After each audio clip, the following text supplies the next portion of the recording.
What what's the meteorological artificial intelligence forecast for the next few years? What do you think people can expect, sort of 25, 26, 27, etc.? Yeah, so I just start by saying it's really hard to forecast this, and I'll give you my favorite example of this, which was the world's leading AI researchers in the year 1956 got together and they got a grant from the government to spend 10 weeks in the summer of 1956 at DARPA, or at Dartmouth, at Dartmouth University, and so they all got together, and in that 10 weeks they were going to finally get to artificial general intelligence. They were so close. Like they were almost to what it was called AGI. They were almost to an AI that can do everything that a person can do. They were only 10 weeks away. And you'll notice that was in 1956. It didn't happen. We're sitting here in 2024 and we still don't have it. So this field is prone to this field of all the fields in tech. AI is prone to utopianism. It's prone to apocalyptic nightmare scenarios, and it's prone to a it's been very hard to forecast progress, like extremely difficult to forecast progress. Well, another great example of that is OpenAI was not formed to make Chat GPT. OpenAI was not created to make large language models. OpenAI was created to make an entirely different kind of AI.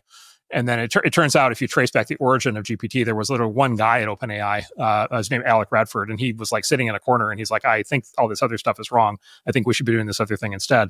And so, like, even that company that brought us, Chat GPT, didn't, a few years ago, didn't know that that's what they were going to do. So forecasting is very hard, especially about the future. Look, having said that, the progress is staggering, and one is just the observed progress is staggering. The plans that people have are incredibly exciting. One of the things you always wonder with any field like this is just how many more ideas are there, right? Like arguably we've run out of ideas for what the smartphone can do. Like, what's new with the smartphone now versus last year versus the year before. It's the smartphone companies kind of run out of ideas. With AI, there's ideas all over the place, and so that's very optimistic. And then many of the smartest people in the world are being drawn into the field, right? And so every smart college kid, who's considering what to do, a lot of the very smartest are going into the field. And then a lot of people are like coming over from other fields like physics to work on this now that it's really started to work. So we're also getting this effect of kind of this, reverse brain drain or something where we're pulling in all the smart people. That's another reason for optimism. And then obviously the commercial opportunity is very large. So that's another reason for optimism.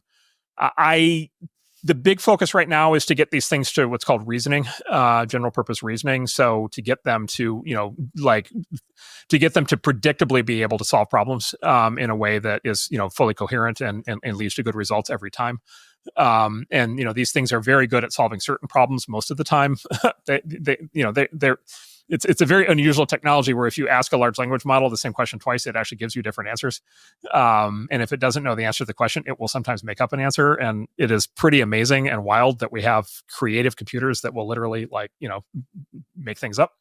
But like we need versions of these that don't do that. We need versions of these that are able to reason their way through complicated logic chains, that are able to model physical reality, like I just described, that are able to think longer and get better results. And so there's tremendous amounts of work happening on that right now. I'm pretty optimistic on that. I think by I don't know, 2028 or something. I'm just off the top of my head, just with a little bit of a margin of safety. By 2028, these systems, you'll be able to basically give these systems problems, and they'll solve the problems. If it's something that a human being can do, they'll be able to do it. And then robotics is basically that. And then we now have the interface method for robotics because we have large language models, so we can now make robots talk and listen, and we have voices and human English comprehension, all that stuff. And then basically the rest of robotics is basically mechanical engineering and then some power, basically battery technology. And I think robotics are getting quite close now. And so that I bring that up because like that AI is going to be important if it's just disembodied software, but it's going to be really important if it's around us all the time in the form of if it exists.